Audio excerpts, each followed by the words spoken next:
je ne pense pas que le budget alloué au possible pour les films marocains sont au niveau où un cinéaste peut tourner un film à l'aise.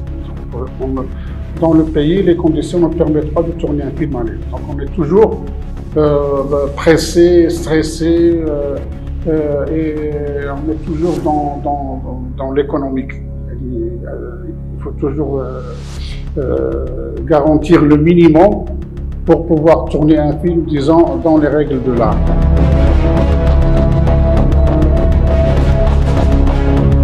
Il n'y a pas beaucoup de guichets au Maroc.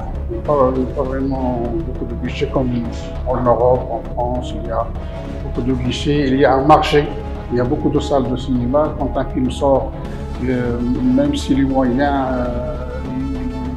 fait rentrer pas mal d'argent.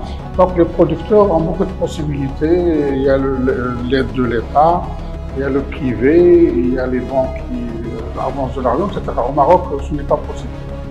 Aucune banque ne peut avancer de l'argent à un réalisateur parce qu'elle sait qu'il n'y a pas de marché. Surtout maintenant. Maintenant les salles ferment. Au Maroc, il y avait, dans les années, jusqu'aux années 80, il y avait 250 salles. Maintenant, il n'y a plus qu'une quarantaine de salles. Donc, on ne peut compter que sur le seul guichet du Fonds d'aide à la production nationale. Et le Fonds d'aide à la production nationale, c'est un budget très limité, alloué par l'État et qui ne représente pas plus de 60 millions de dirhams par an.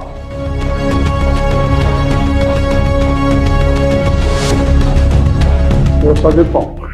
La répartition dépend de la commission du fonds d'aide, choisie pour 2 ans, proposée par la direction du CCM, normalement sur proposition des chambres professionnelles, et désignée par le ministre pour 2 ans. Donc ça dépend des commissions. Je veux dire, c'est une décision très subjective en général. Ça dépend des personnes qui constituent la commission et des personnes influentes, du président, de la présidente. En général, ça se passe comme ça. Ce n'est pas uniquement au Maroc, mais c'est général. Il y a toujours des connivences personnelles, les rapports personnels qui comptent aussi. Pas uniquement l'intérêt du projet en lui-même, ça peut arriver.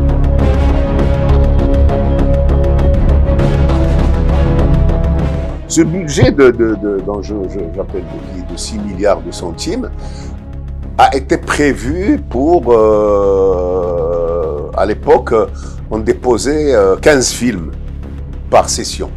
Aujourd'hui, il y a 40 films, ça veut dire qu'il y a beaucoup plus de candidats. Et dans ces candidats, il y a beaucoup plus de chasseurs de primes et d'escrocs. Tu vois, il y a des gens qui n'ont rien à voir parce qu'il y a cette ouverture, cette histoire-là de l'agrément et tout le monde fait l'agrément, tout le monde dit oui c'est facile, tout le monde écrit un scénario, tout le monde dépose son scénario, la plupart des scénarios ne sont pas lisibles. Et des fois, il arrive qu'un parmi ces gens-là, il a de l'argent parce que peut-être le scénario, il contient des bonnes idées, ou là une bonne idée, ou là c'est une bonne idée de scénario, mais on ne prend pas en considération le réalisateur qui va le faire, ni le producteur qui va le faire, et souvent, on trouve ces gens-là ne finissent pas leur film, ne payent pas les gens, volent les gens, et nous, on leur a fait confiance, enfin eux, ils leur ont fait confiance, ils leur ont donné l'argent. Les gens qui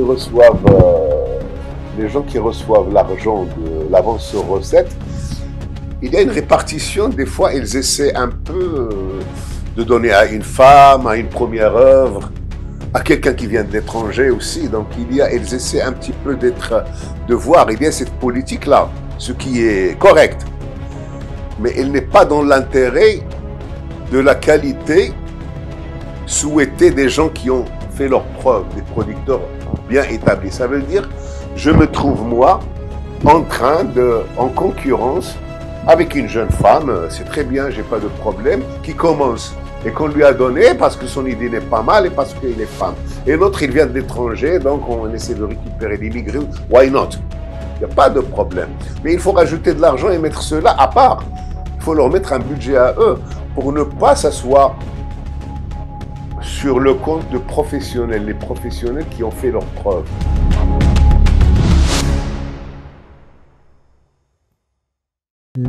On peut parler d'un premier niveau de critères concernant le volet administratif. On sait que pour postuler à l'aide au cinéma, il faut passer par une société de production.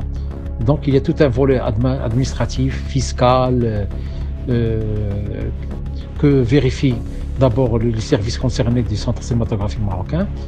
Puis les dossiers arrivent à la commission. Et là intervient le niveau artistique et dramatique, si j'ose dire, où les scénarios sont étudiés en fonction des critères établis par l'expérience, par les acquis de la théorie de la dramaturgie, et en fonction également de l'expérience de chacun des membres de la commission. Concernant les influences externes sur le travail de la commission, ce que vous appelez le copinage ou des choses comme ça. Bien sûr, les membres de la commission ne sont pas des extraterrestres. Ce sont des gens vivants qui sont souvent impliqués dans la profession d'une manière ou d'une autre, mais ils sont présents dans la commission d'une manière neutre. Ils ne sont pas impliqués dans les projets. Donc, c'est en leur âme et conscience qu'ils évaluent les projets. Bien sûr, il y a un élément qui entre dans l'évaluation, c'est le feeling,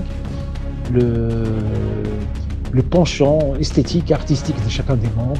Et ces éléments-là interviennent bien sûr dans les choix des dossiers. Pour tout ce qui est bruit autour des résultats obtenus, bien sûr, les gens qui ont vu leur dossier refusé ou rejeté, bien sûr, on recourt parfois à des arguments extra-cinématographiques, extra-dramatiques, et ils font des supputations sur des influences externes. Mais je peux vous assurer, en fonction de mon expérience, où j'ai été membre de la commission à plusieurs reprises, que la commission est en principe souveraine, indépendante, travaille en toute liberté, mais les membres de la commission restent bien sûr responsables des choix qu'ils défendent. Moi, je pense que quand il s'agit de cinéma, la problématique qui se pose de manière plus violente, c'est pas que le livre ou la peinture, c'est la question du budget. C'est un art qui reste une industrie aussi assez lourde. Il faut avoir beaucoup de budget pour pouvoir faire les films dans les règles de l'art, techniquement, esthétiquement, et puis pour être concurrentiel, parce que là aussi ça se pose cette question de quel type de cinéma, et il ne faut pas passer pour des blaireaux en fait. Quand il s'agit de faire un film, il ne faut pas faire un film de gentils arabes ou qui vient de pays du tiers-monde. En fait, on sent qu'il y a des fragilités techniques, le son, l'image ou l'interprétation. Mais je pense que globalement, on vit dans une époque on accorde de moins en moins de crédit à la culture parce que la culture s'avère être quelque chose qui n'est pas forcément de la communication, qui n'est pas forcément un mass média et qui est parfois dans nos contrées, dans nos pays arabes, africains, ça pousse un peu à dévoiler la fragilité du système en fait, économique, social, politique. Donc en fait, on se méfie beaucoup du cinéma.